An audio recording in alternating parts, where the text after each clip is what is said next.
अरे वाह।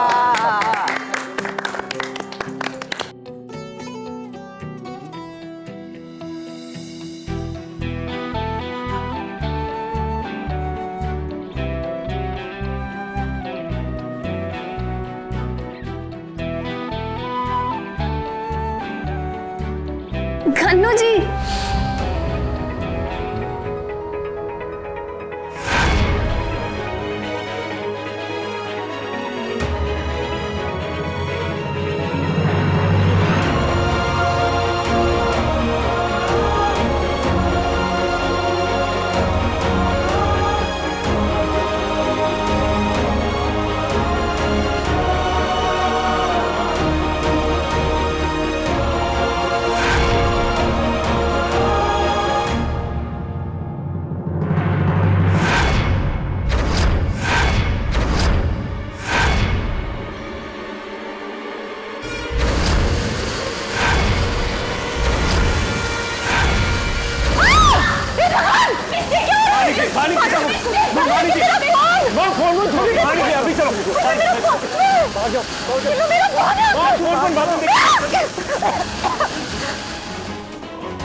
एसीपी नील खन्ना, हमें जो खबर मिली थी वो सच है। जूही जिंदा है। एसीपी नील खन्ना, आप ये बताइए कि आपने जूही के मर्डर की झूठी खबर क्यों फैलाई? इसका जवाब देना होगा सर।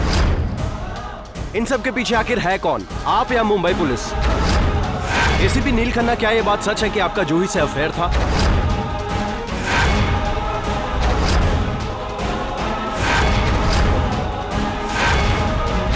क्या आपने अपनी एक्स गर्लफ्रेंड के साथ मिलकर ये झूठी खबर फैलाई? क्यों?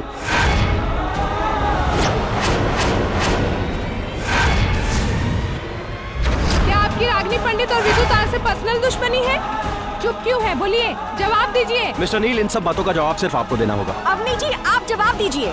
आप तो उनकी पत्नी हैं, आपको तो सब सच मालूम होगा। क्यों किया ये सारा कुछ इन्होंने?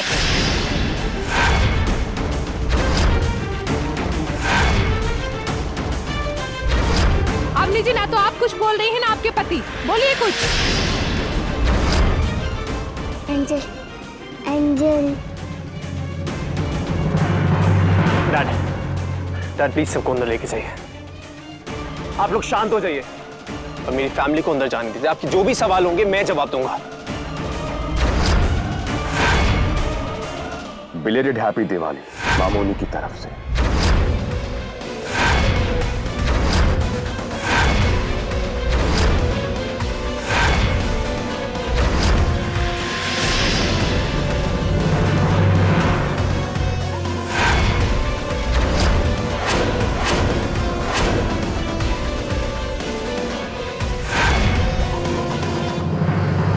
जो भी पूछना है आप प्लीज पुलिस स्टेशन आइए, मैं वहां पे जवाब दूंगा।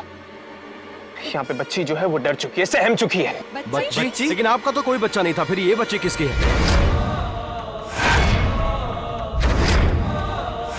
बेटा आपका नाम क्या है? आपके पापा क्या एसीपी है? आपके मामा का नाम? आप लोगों को शर्म नहीं आती है? एक छोटी सी बच्ची से आप लोग सवाल कर रहे हैं। देखिए, आप इस तरह से बच्ची से सवाल नहीं कर सकते हैं। अच्छा नहीं कर रहे हैं आप। कहा रहा एक बार।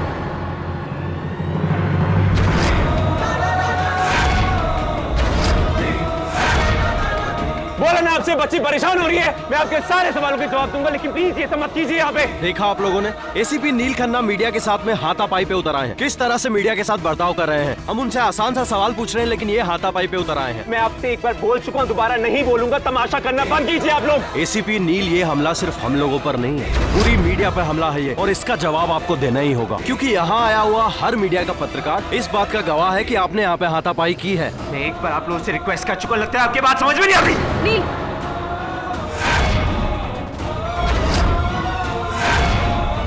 आपको जवाब देना पड़ेगा। आप मीडिया से नहीं रह सकते। बोलिए, कौन है वो बच्ची? उन्होंने कहा ना आप सबसे कि आपके सारे सवालों के जवाब देंगे, तो आप ऐसे बदतमीजी से बात नहीं कर सकते। मैडम, आप हम पर उंगली उठाकर अपने पति को अपनी गलतियों से नहीं बचा सकती। हम मीडिया वाले हैं और इस केस में छुपे हुए सारे झूठ को हम बेपर्दा कर देंगे। ये बच्ची आपकी क्या लगती है? आप चुप नहीं रह सकते, बोलिए। आपको जवाब देना होगा सर। ये बच्ची आखिर आपकी क्या लगती है? जवाब दीजिए सर, जवाब देना होगा। बेटा आपका नाम क्या है? बेटा आपका नाम क्या है? आखिर क्या रिश्ता है आपका इस बच्ची से? प्लीज जवाब तो दीजिए, कुछ तो बोलिए। सर जवाब दीजिए सर। सर आप चुप रहने से नहीं चलेगा। पीछे आप, भाई पीछे। सर आप चलिए, मैं सबको संभालता हूँ। चलिए चलिए डैड।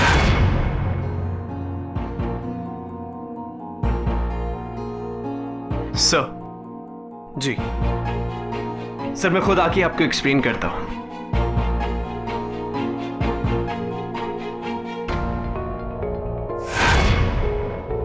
क्या कहा उन्होंने? डैड मुझे अभी पुलिस स्टेशन जाना पड़ेगा।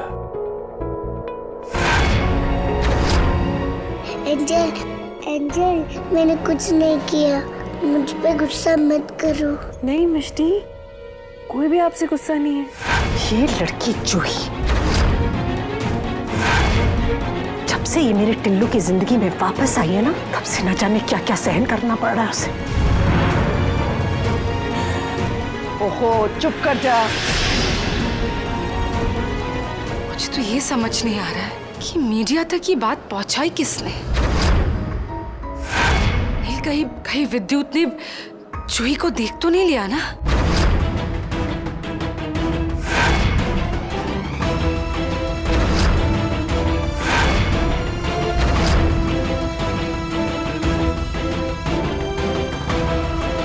सर एक मिनट। क्या बात है?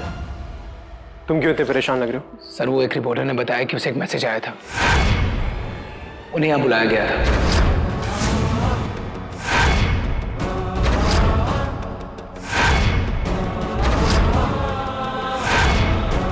किस नंबर से मैसेज आया था?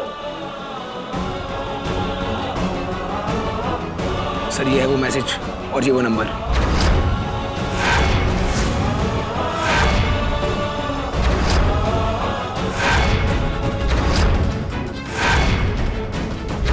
क्या हुआ नील? किसका नंबर है? अरे बोलता क्यों नहीं? नंबर किसका है? अरे चुप क्यों है? किसका नंबर है? बोल तो।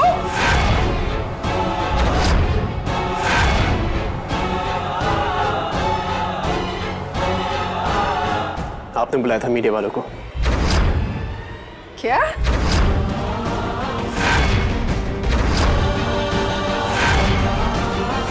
वो मैसेज आपके नंबर से गया था मोहन। क्या?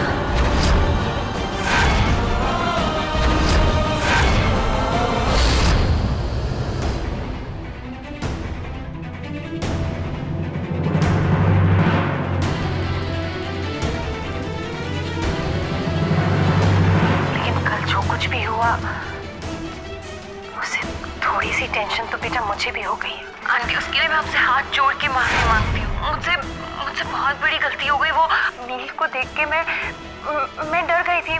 मेरे मुंह से सब कुछ गलत निकल गया। आप सही थी, मेरी समझने में गलती हो गई।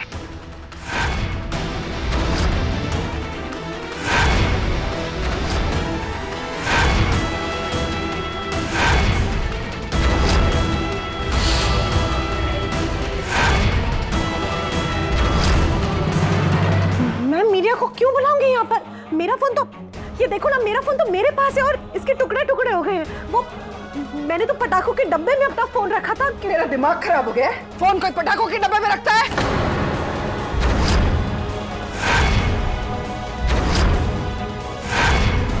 बेबी मैंने पटाखों के डब्बे में फोन इसलिए रखा था ताकि ताकि मैं वो साबित कर सकूं कि जूही जूही ने मेरे बारे में आप सबको जो कुछ भी कहा है वो गलत है। मैं फोन में रिकॉर्ड करना चाहती थी कि क्यों श्वेता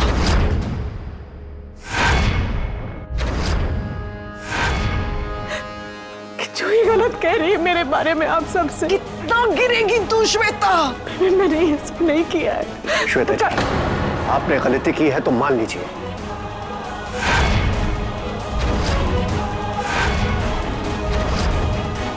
आपने जूही से छुटकारा पाने के लिए ही मीडिया को मैसेज किया था ना? जी मैंने ये सब टिल्लू, तुझे तो मुझ पर भरोसा है ना? मैंने मीडिया को नहीं बुलाया बेटा। बस कीजिए मोम, बस कीजिए। आपने मुंह से एक लफ्ज भी मत निकालिएगा प्लीज। मुझे अभी पुलिस स्टेशन जाना है, मुझे सर से मिलना है। आप लोग समझते नहीं मेरे ऊपर कितना प्रेशर है। आखिर जवाब मुझे ही देना पड़ता है और किसी को नहीं। डैड मैं पुलिस स्टेशन जा रहा हूँ। चलो ठीक। करे कोई और भरे कोई और।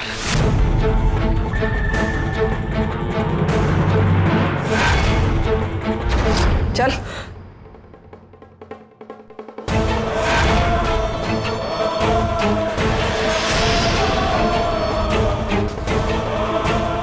श्वेता जी, नहीं करना चाहिए था श्वेता जी, ये वाकई हद से ज्यादा हो गया। मैंने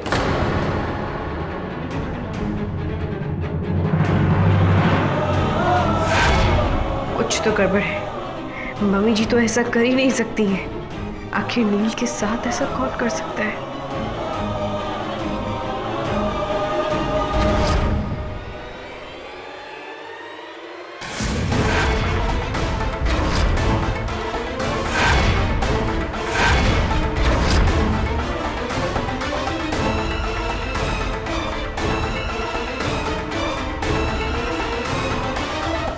एंजल, सब इतना गुस्सा क्यों है? कुछ नहीं हुआ मिष्टी। चलो हम आपका फेवरेट कार्टून देखते हैं। आ जाओ, कार्टून देखते हैं, चलो।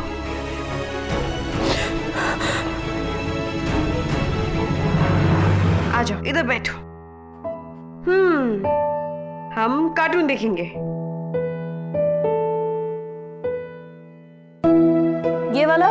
नहीं। तो फिर ये? आज मुंबई पुलिस के एक वरिष्ठ अधिकारी एसीपी नील खन्ना को मीडिया ने एक्सपोज कर दिया है। उन्होंने जूही नाम की युवती की खून की एक झूठी कहानी गढ़ी और उस जुर्म में जेल से फरार मुजरिम रागनी पंडित को गिरफ्तार किया। एसीपी नील के इस सीक्रेट ऑपरेशन से खुद पुलिस डिपार्टमेंट भी हैरान है।